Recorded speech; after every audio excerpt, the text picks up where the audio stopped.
Okay, apparently 90% of us right now, according to surveys, are really, really cool with what Jacinda Ardern's doing with the economy. 90% of us in handling this COVID-19 crisis. Okay, let's be honest, 95% of people wouldn't have a damn clue, especially at this early stage of the game.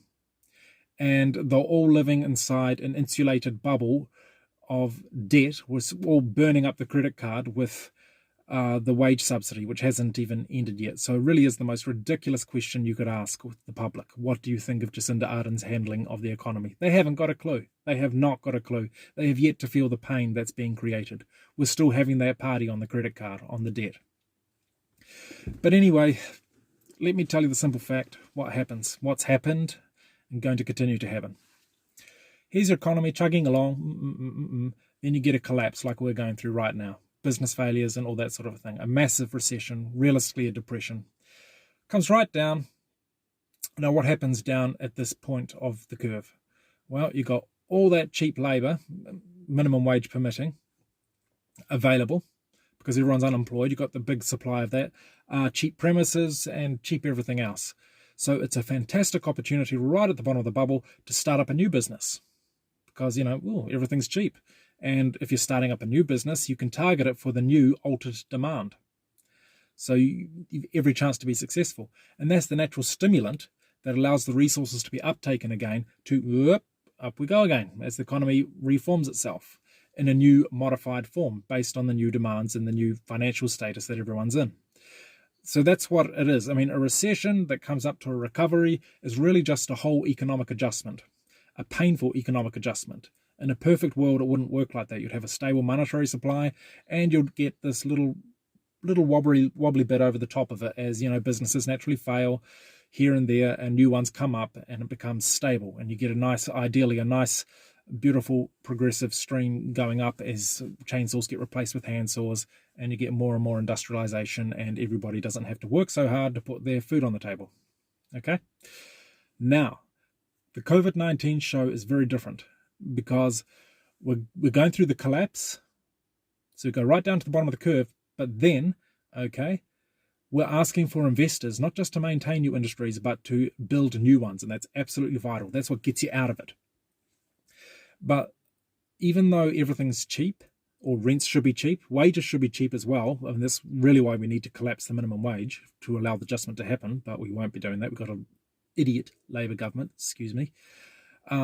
Anyway, what should happen is they buy everything up, and start with the new stuff, but they're not going to do it if the risks are too high. Now, the thing is, right down here, we're saying to them, and this is what we're effectively saying to them, if you start up a new business, we don't have herd immunity. You can see how seriously the government takes a few people getting a cough and a cold. There is every chance, if you buy into that new business, that you're going to lose everything because there's another level 3, level 4 lockdown threatening to happen anytime because Jacinda Ardern and the government won't tolerate this bug getting out there. Now that's like playing Russian roulette. You put your money into a business, spin the barrel, up comes a level 4 lockdown, you lose everything. That is massive risk and perceived as massive risk. So what happens is that uptick that I spoke about before, it doesn't happen because everyone goes like this, yeah, okay, I've lost my business. I'm now working for somebody else due to the level 4 shutdown. I'm not going to start up anything new yet. I want to know that we're not going through another level 3, a level 4 lockdown again. Otherwise, there's no way in hell I'm going to risk my money on something new. Of course, that's what's going to happen. It's just a rational decision based on risk.